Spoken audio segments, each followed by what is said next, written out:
Can't find games and apps in Play Store. Hello everyone, welcome to this channel. I'm Emily and I'm here to help you out today. So without any delay, let's get started. So first of all, what you need to do is just go to the Play Store application on your device and make sure that you're logged into your account. Now after that, tap on your profile at the top right corner of the screen and then tap on settings at the very bottom of the screen.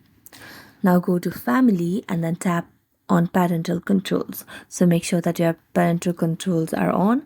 Then tap on apps and games. Now you just have to enter the content pin that you have created.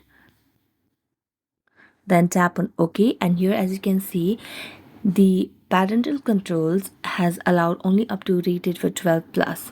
So just tap on allow all including unrated and then tap on save, and there you go.